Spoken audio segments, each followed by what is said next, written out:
সামগ্ৰিকভাৱে বাজেটখন চালে আমি এটা কথা স্পষ্ট ৰূপত প্ৰকাশ হৈছে যে এখন একেবাৰে নতুনত্বহীন বাজেট। মানুহৰ দেশৰ যিটো জনগণৰ মৌলিক সমস্যাসমূহক যেনেধৰণে তেওঁলোকে এড্ৰেছ কৰিব লাগে, যেনেকৈ তুলি ধৰিব লাগে, সেই সম্পৰ্কত কোনো ধৰণৰ এটা তেওঁলোকে বাজেটখনত সেই বিষয়সমূহ তুলি ধৰিব পৰা নাই। আমি ৰাইজে এখন উৎপাদনমুখী এখন বাজেটৰ সকলোৱে আশা কৰিছিল। তাৰ লগে লগে মৌলিক যিবোৰ বিষয়, ঋণৰ বোজাই কোঙা কৰিছে গোটেই দেশখন, তাৰ লগে লগে নিবনুৱা সমস্যাৰে ভাৰাক্ৰান্ত সমাজ, তাৰ উপৰিও প্ৰয়োজনীয় যিবোৰ আন বিষয় আছে, এই বিষয়সমূহত আচলতে বাজেটখনে তেনেকুৱা ধৰণৰ এটা শক্তিশালী বা যোগাত্মক দৃষ্টিভংগী দাঙি ধৰিব পৰা নাই। এখন নিৰাশাজনক, এখন হতাশাজনক বাজেট হিচাপে এই বাজেটখন প্ৰতিফলিত হৈছে। আৰু আমি দেখিবলৈ পাইছোঁ যে যি সময়ত দেশৰ আজি অৰ্থনীতি, দেশৰ বজাৰ ব্যৱস্থা, শ্বেয়াৰ মাৰ্কেট এইবোৰৰ অৱনমন হোৱা আমি দেখিবলৈ পাইছোঁ, সেই সময়ত আমি সকলোৱে বিচাৰিছিলোঁ যে চৰকাৰে এখন জনমুখী বাজেট আনিব, চৰকাৰে এখন উৎপাদনশীল এখন বাজেট ৰাইজৰ মাজলৈ লৈ আহিব। কিন্তু সেই গোটেই বিষয়টো আমি দেখিবলৈ পোৱা নাই।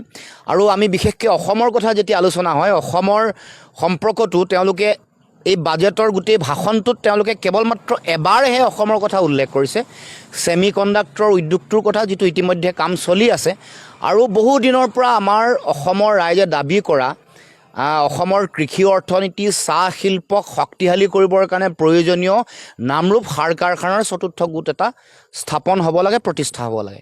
কিন্তু বাজেটত তেওঁলোকে 12.7 লাখ মেট্ৰিক টন ইউৰিয়া উৎপাদন কৰিব পৰা এটা প্ৰকল্পৰ কথা ঘোষণা কৰি ইয়াত কিমান ধন আবণ্টন দিছে সেই সম্পৰ্কতো কোনো স্পষ্ট তেওঁলোকে মতামত আগবঢ়োৱা নাই। তাৰ উপৰিও শেহতীয়াকৈ সিদ্ধান্ত হৈছিল যে এইটো এটা জইণ্ট ভেঞ্চাৰ হ'ব, তাত ৰাজ্য চৰকাৰৰ অংশীদাৰিত্ব থাকিব, আন বেলেগ বেলেগ ৰাজহুৱা খণ্ডৰ উদ্যোগসমূহৰ কিমান 52% অংশীদাৰিত্ব কিমান থাকিব সেইবোৰ চূড়ান্ত কৰাৰ কথা আছিল। সেই সম্পৰ্কতো কোনো ধৰণৰ স্পষ্ট দৃষ্টিভংগী আমি গম পোৱা নাই। গতিকে এনেকুৱা ধৰণৰ ঘোষণা বহুবাৰ হৈছিল। 2015 চনত মোদী চৰকাৰ অহাৰ পাছতে প্ৰথম মোদী চৰকাৰৰ 100 দিনীয়া এজেণ্ডা, 2014 চনত অহা 100 দিনীয়া এজেণ্ডাত আছিল। তাৰপিছত 15 চনত কেবিনেটৰ সিদ্ধান্ত হৈছিল, কেবিনেটৰ ডিচিশ্যন হৈ 5,500 কোটি টকা এই চতুৰ্থ গোটৰ কাৰণে আবণ্টন দিয়াৰ কথা কৈছিল, কিন্তু সেইটো হৈ নুঠিল। তাৰ পাছত আমি দেখিবলৈ পাইছোঁ যে দুগৰাকী কেন্দ্ৰীয় সাৰ আৰু উদ্যোগ মন্ত্ৰীয়ে এবাৰ সুৰেশ প্ৰভুৰ দিনত 2017 চনত আৰু তাৰ পাছত সদানন্দ গৌড়াৰ দিনত 2020 আৰু 21 চনতো নামৰূপ সাৰ কাৰখানাৰ চতুৰ্থ গোট স্থাপন কৰাৰ কথা কৈছিল, কিন্তু তাৰ পাছত হৈ নুঠিল।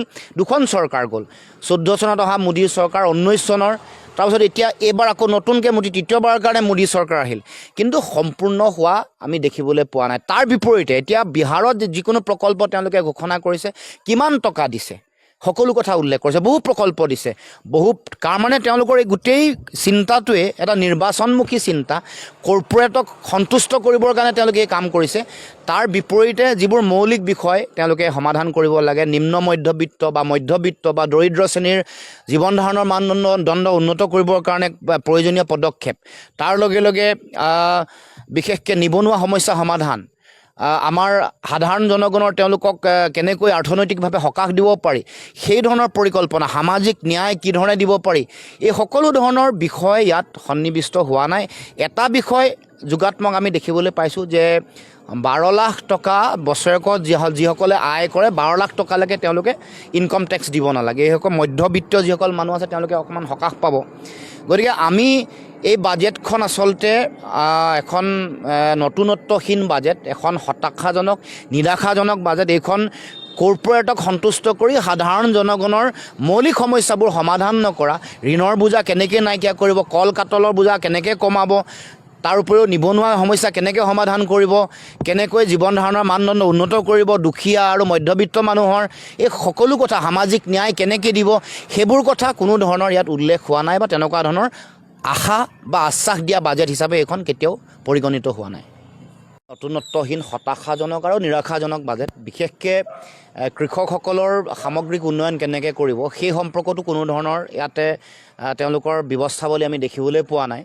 এতিয়া দেশৰ 1,30,00,000 জনসংখ্যাৰ 80 কোটি মানুহকে তেওঁলোকে ৰেচন তেওঁলোকে বিনামূলীয়াকৈ দিব লগা পৰিৱেশ সৃষ্টি হৈছে। গতিকে এই গোটেই কথাটোৱে প্ৰমাণ কৰে যে দেশৰ অৰ্থনৈতিক অৱস্থা কেনেকুৱা বা দেশৰ সাধাৰণ জনগণৰ অৰ্থনীতিৰ যিটো কাঠামো কেনেকুৱা ধৰণৰ এই কথা প্ৰমাণ কৰিছে।